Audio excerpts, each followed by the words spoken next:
il faut répondre rapidement aux demandes du personnel soignant.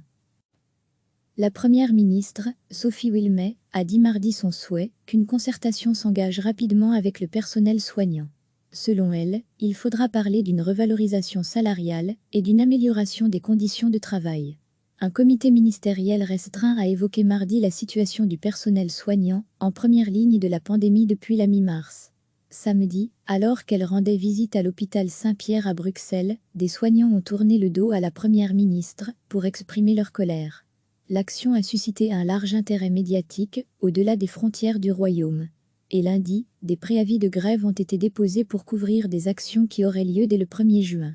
2 arrêtés royaux de pouvoirs spéciaux, approuvés le 11 avril en cairn élargi aux 10 parties, cristallisent la grogne d'un secteur qui dénonce depuis longtemps la dégradation de ses conditions de travail et des moyens financiers qui n'ont pas suivi les besoins auxquels il fait face. Ces textes dits de dernier recours organisent la possibilité de réquisitionner des soignants et prévoient que du personnel non infirmier puisse pratiquer certains actes infirmiers. Mercredi, à 8h30, la ministre de la Santé, Maggie De Block, rencontrera le Front commun syndical. Je souhaite qu'un dialogue s'installe, mais que ce soit un vrai dialogue, pas seulement dire « je vous écoute » et ensuite agir à sa guise.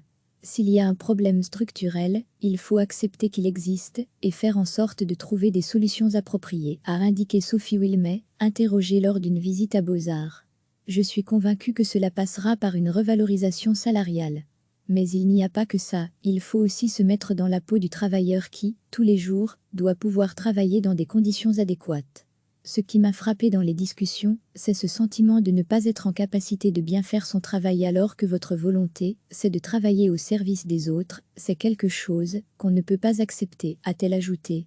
Un autre comité ministériel restreint est prévu vendredi avant une réunion samedi du cairn élargi aux 10 parties qui soutiennent les pouvoirs spéciaux. Samedi passé, Écolo, le PS et le CDH ont déjà préconisé le retrait des 2 arrêtés royaux controversés, a-t-on indiqué à bonne source. La demande sera répétée samedi prochain. Après Écolo, le PS s'est exprimé en ce sens.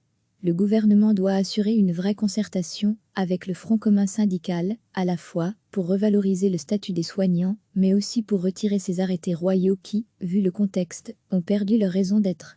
Vu le dévouement des soignants face à la pandémie, ce serait leur faire offense que de maintenir ces textes, a souligné le chef de groupe à la Chambre, Ahmed Laouej. La Première ministre, Sophie Wilmès, a dit mardi son souhait qu'une concertation s'engage rapidement avec le personnel soignant. Selon elle, il faudra parler d'une revalorisation salariale et d'une amélioration des conditions de travail. Un comité ministériel restreint a évoqué mardi la situation du personnel soignant, en première ligne de la pandémie depuis la mi-mars. Samedi, alors qu'elle rendait visite à l'hôpital Saint-Pierre à Bruxelles, des soignants ont tourné le dos à la Première ministre pour exprimer leur colère. L'action a suscité un large intérêt médiatique, au-delà des frontières du Royaume. Et lundi, des préavis de grève ont été déposés pour couvrir des actions qui auraient lieu dès le 1er juin. 2 arrêtés royaux de pouvoirs spéciaux, approuvés le 11 avril en cairn élargi aux 10 parties, cristallisent la grogne d'un secteur qui dénonce depuis longtemps la dégradation de ses conditions de travail et des moyens financiers qui n'ont pas suivi les besoins auxquels il fait face. Ces textes dits de dernier recours organisent la possibilité de réquisitionner des soignants et prévoient que du personnel non infirmier puisse pratiquer certains actes infirmiers. Mercredi, à 8h30, la ministre de la Santé, Maggie De Block, rencontrera le Front commun syndical.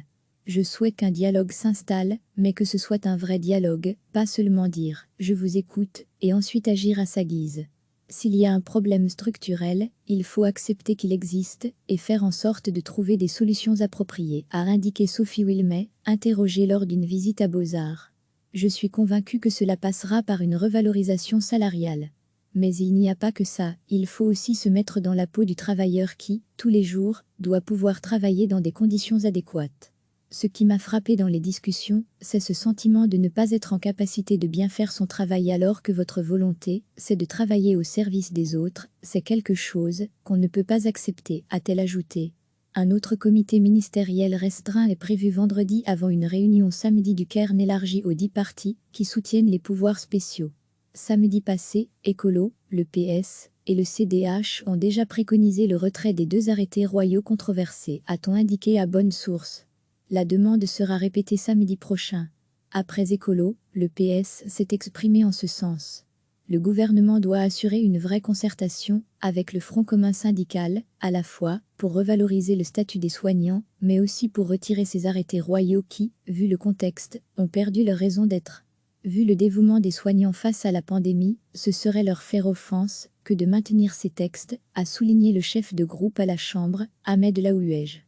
Cliquez sur s'abonner pour recevoir les dernières nouvelles.